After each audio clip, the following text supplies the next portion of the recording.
Salam, my peace and blessings. Beautiful day today. Beautiful day.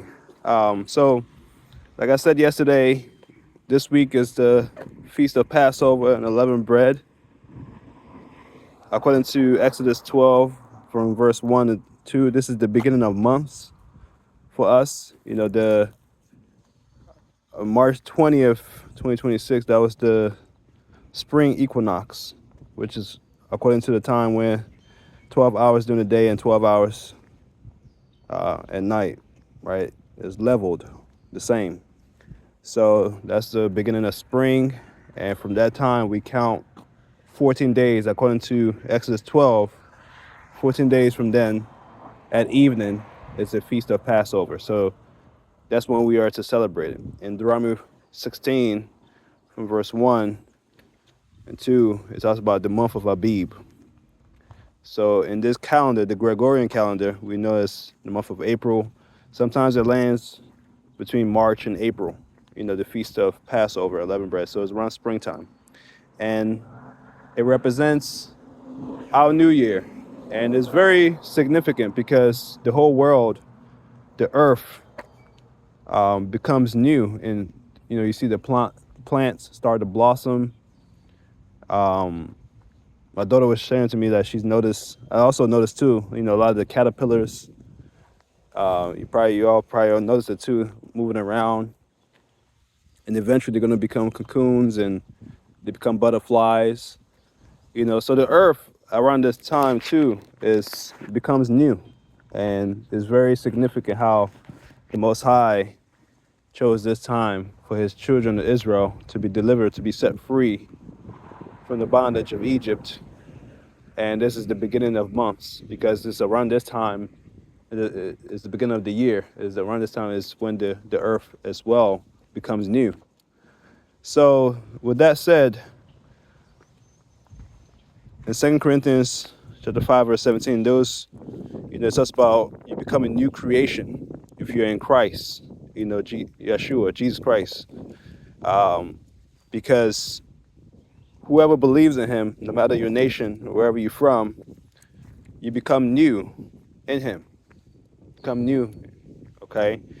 And even if you're a native born Israel or not native born Israel, through him, he's from the tribe of Judah, we become new, we become born again, right? And this law that's commanded to keep his feast is both to the native and to the nations. All right. So when he established his laws through Moses in Exodus 19,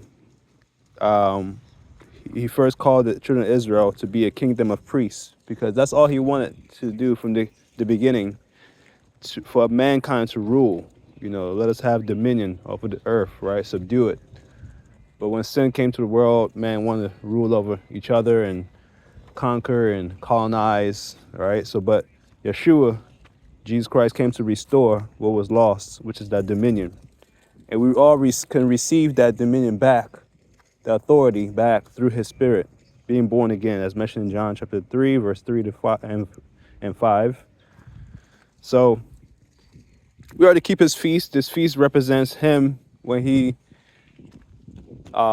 Most High told the Israelites to kill the lamb and put the blood of the lamb, unalive the lamb, on the doorpost.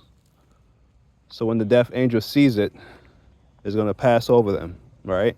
And it was a metaphor of Yeshua. His blood was to be shed for all of us. So we are to keep this feast as commanded, as mentioned in Leviticus 23.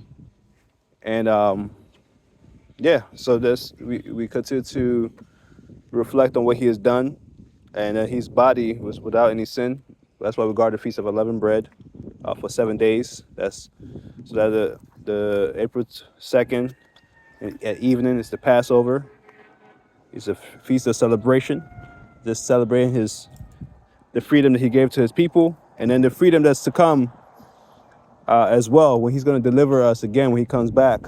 However, we can still experience that kingdom now, because the kingdom has already arrived. Anybody can receive it now. His spirit, of the fruits of the spirit. As I mentioned in the previous video, I believe it's in Galatians 5. Talks about that. And so another thing too, so we celebrate the Feast of Unleavened Bread.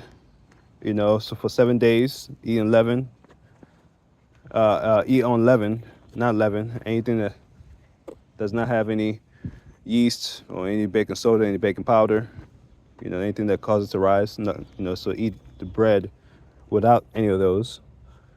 It was a metaphor of his body, as he's mentioned in Matthew 26. So he himself, the Passover lamb, Yeshua, Jesus Christ, also kept the feast.